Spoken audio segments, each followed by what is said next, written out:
everyone. Happy New Year.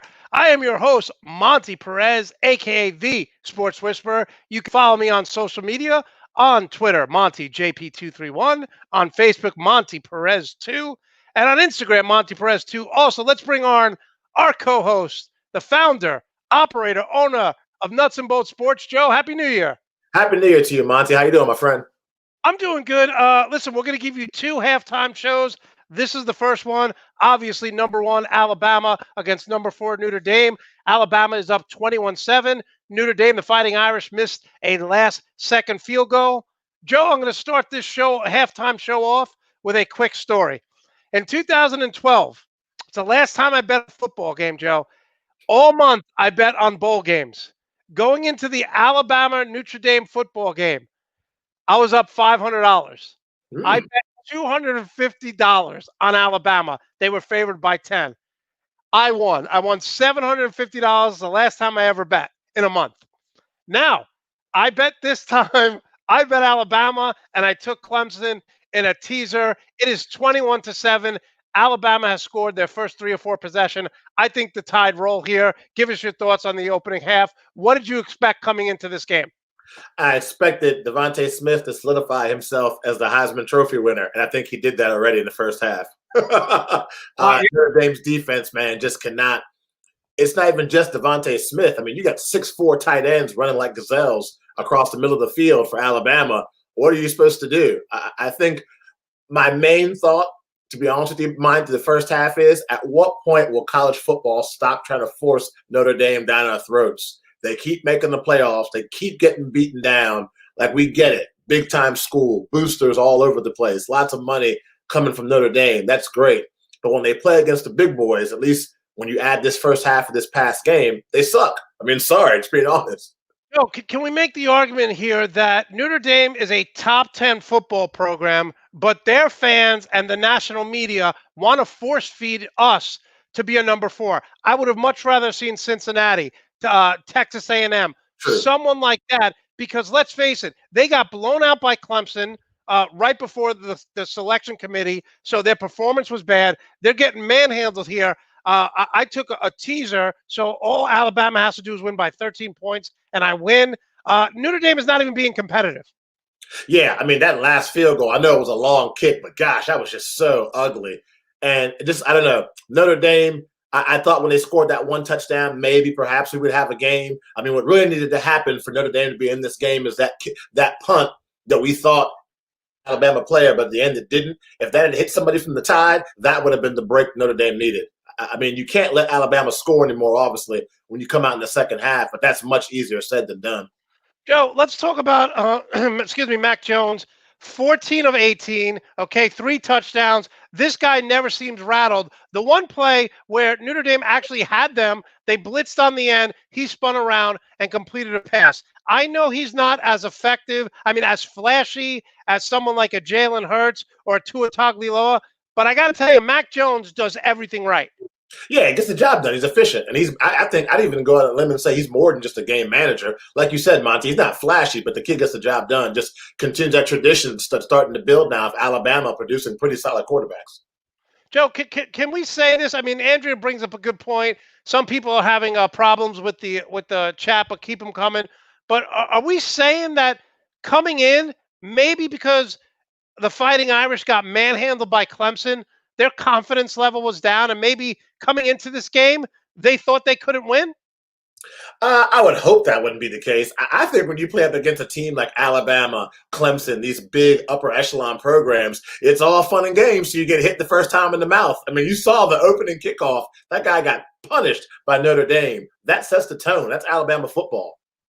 Yeah, listen, the only way Alabama doesn't keep scoring is if by a turnover or maybe their offensive coordinator, Steve Sarkisian, gets a little too crazy, with play calling and tries to be too cute. Let's talk about it here. Najee Harris, 7 catches, 93 yards. When he jumped over the Notre Dame defender, I could hear the whole street that I live on scream out, "Oh, my goodness." Yeah, I screamed out something, but it wasn't "Oh my goodness." We'll keep it as a family-friendly show. But man, that kid just incredible.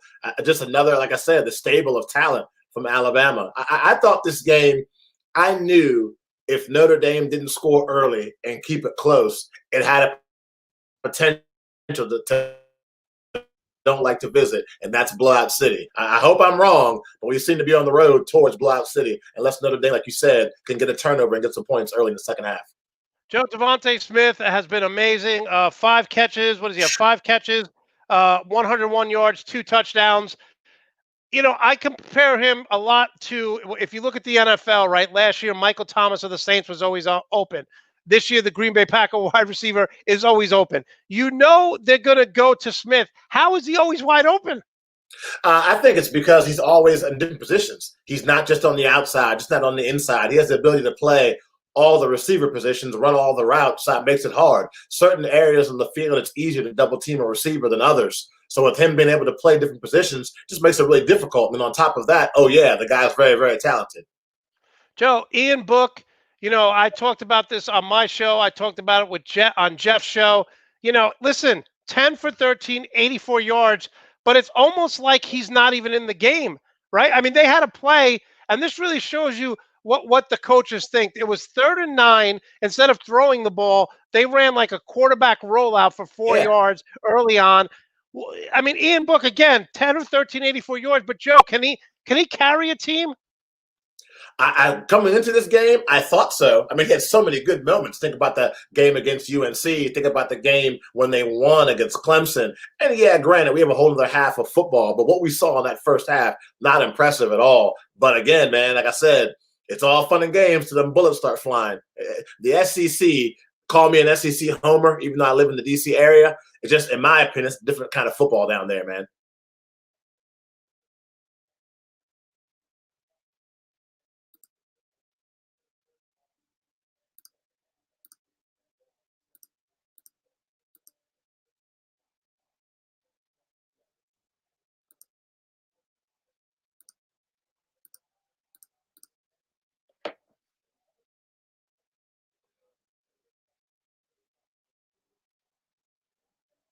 You're on mute. Yeah. Okay. There you What I go. was saying, Joe, is what Notre Dame has to do here is kind of crazy, because Kelly wants to be methodical. He wants to take time off the clock. He Yeah. wants to control the ball. But when Alabama's scoring that quick, you can't do that. You got to start throwing the ball. Yeah, that ball control offense goes out the window. That works when you have the lead, but he doesn't have the lead. So now you got to do that. You have to throw the ball. You got to go for it more on 4th down if you're in a position where you're on a positive side of the field. It just changes his whole game plan all around. Like I said, had that kickoff or punt, I can't remember what it was. Sorry about that. Had that hit an Alabama player and Notre Dame recovered, it's a whole new ball game. Unfortunately, that didn't happen. So now you just got to go for it now. Yeah, when Notre Dame punted. But think about this.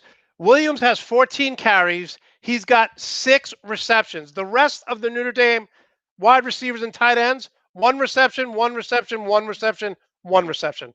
I mean, Joe, and again, I don't want to beat up all the Notre Dame fans who are watching this game, but let's just be honest. They don't deserve to be here. Yeah, based on the first half performance, I would agree with you. I mean, we saw a great Peach Bowl between Georgia and Cincinnati, and the fight that Cincinnati put up against Georgia, of course, not a top 4 team, but those aren't a bunch of slouches and bums on the sideline either wearing those Georgia uniforms. So to your point, Monte, I think if you had a Cincinnati or even a Texas A&M, you might have had a better matchup. Yeah, listen, I have all these great pictures and great banners to put up for Notre Dame fans, but they're just getting mauled. Like they should. Again, when your quarterback has 84 yards and your leading rusher has 56 yards, it's almost like, what do you do here now? You got to abandon the running game, Absolutely. right? And you got to put the ball in Ian Book's hands. And we know when Ian Book has to carry a team when he's forced to pass, he's susceptible to the turnovers. So Alabama gets the ball coming out. Okay, they score here. They go up 28-7. That could be lights out, right, Joe? I mean, this is a must stop for Notre Dame. Absolutely. You got to have a 3 and out coming out of halftime, or even better, some kind of turnover, get some juice, some momentum on your side. And I mean, Brian Kelly, like you said before the game started in the interview, was talking about how Notre Dame's going to keep on banging on this wall and banging on this wall and trying to break through. From what I see in the first half, they need a much stronger hammer to get to this wall. Yeah, that's a good point. All right, Joe. So Alabama, is there another team that you would have liked to have seen other than the Fighting Irish in this game? Well, based on what I saw today and the two games I saw earlier in the season with them playing, I think Cincinnati. I had a chance to watch the Bearcats play 3 games actually during the regular season, and then watching the Peach Bowl this afternoon. I think they would have definitely came in there because I mean they really embraced the underdog role, and I think they would have given a much better fight. Yeah, listen, I watch Cincinnati all year long. The problem you have here when you go up against an Alabama, when you go up against a Clemson, when you go up against an Ohio State, those programs have 20 to 22 players. They have about maybe I would say 12 or 13 starters that are going to be drafted in the first 2 rounds, and then they have backups who are going to get drafted or walk on as free agent. Where Cincinnati at best has 6 NFL prospects. You know what I'm saying? So I get where you're coming from. I agree with you. And again, I hate to just keep beating this. How can you get embarrassed by Clemson and then they say, yeah, you're a top 4 team? I hope Alabama goes on and wins 49-14, 49-21, because I don't want to see this next year again. I don't want to see a team just because they're in the Big Five and they kind of have a reputation. I don't want to see them a 4th team get in just based on their name alone.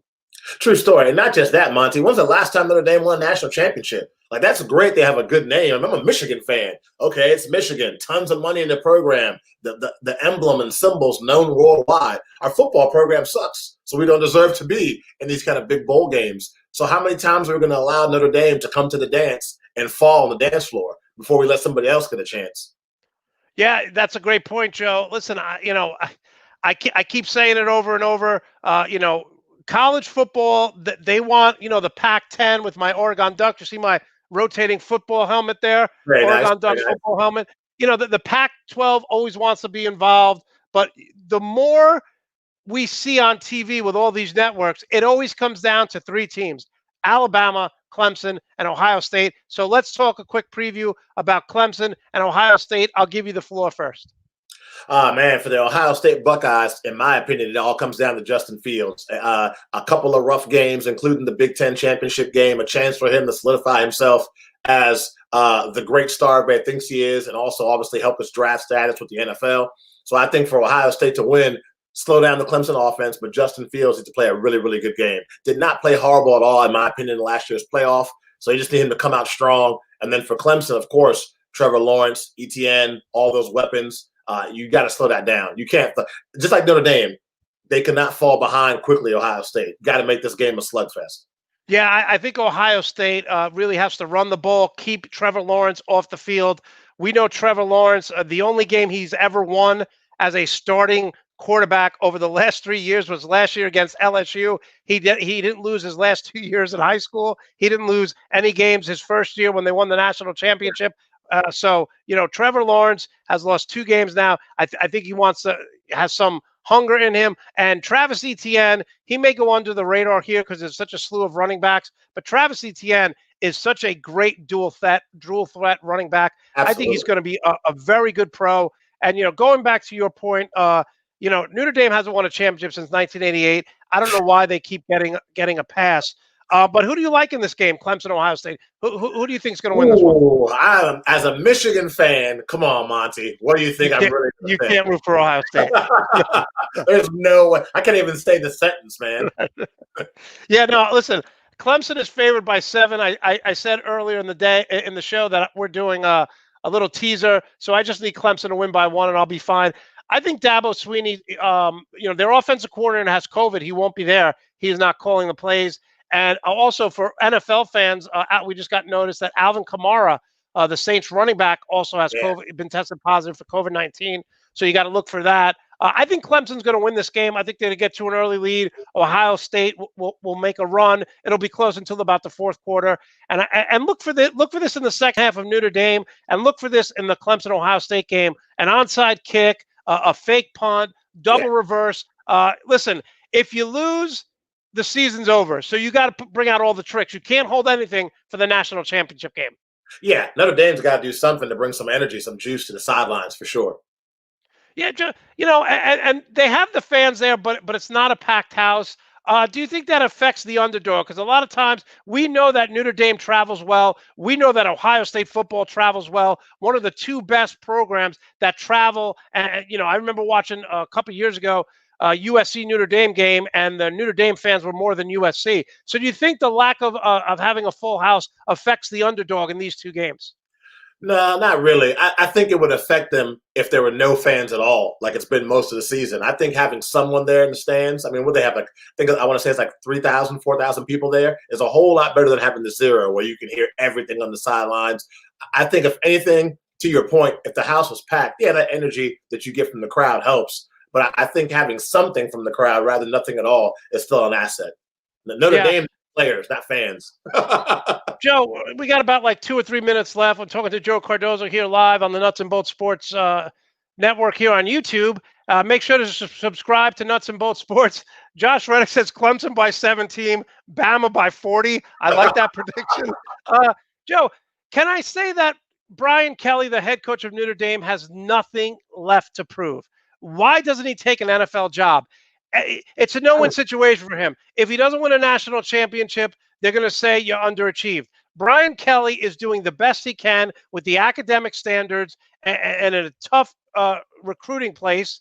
Can we say, look, Brian Kelly, time to move on?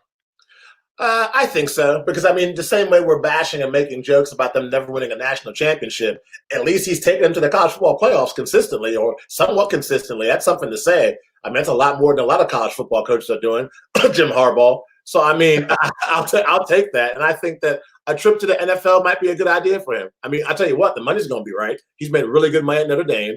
Even if he goes to, let's say there's a Nick Saban. Let's say he goes to the NFL. He's not very successful. He can always fall back to college football. And he'll be a high name quickly. Listen, I was a college basketball coach. You never stop recruiting. At least in the NFL, you watch film, you have people in there. I mean, recruiting's terrible. Recruiting is a terrible. And I know because I experienced it. You're on the road every night. You're watching film every night. Yeah, I think at his age, and like you said, to the point that he's proven that he's a real legitimate college football coach who has taken his team to the top, or almost to the top, as much as he can. I think a challenge of the NFL might be good for him. And there's plenty of teams in the NFL that could use a competent coach. Jets. Always mention the Jets. All right, Joe. Lastly, before I want everyone to know, we will be back at halftime, and I will wear my orange Clemson shirt. I got my red Nuts and Bolts shirt for Alabama. I'll put my Clemson shirt on for the second at halftime of the second show. But Joe, got to ask you, what are you going to do with Harbaugh in Michigan? He's coming back, obviously. I mean, Joe, it doesn't get much lower than this. Yeah, I don't know. My face says it all. I don't know. Don Brown's gone out as defensive coordinator, so we got to bring somebody in to coach the defense. I don't know. I mean, I keep on wanting to say he'll see the light, things will change, but how many times can you keep saying that? I mean, my only hope is, even though I've heard rumors of contract extension talk, my only hope is they hit rock bottom this season. That Jim Harbaugh hit rock bottom. The rumors of him possibly being fired and everybody just bashing him makes him see the light that he's got to bring his offense to 21st century, recruit differently, less pizzazz and less social media posts and more film study, practicing, establishing the culture he wants there. I hope that's what happens. So we'll have to see. He's not going anywhere. Joe, can I just say that Jim Harbaugh coaches like it's 1985 Chicago Bears?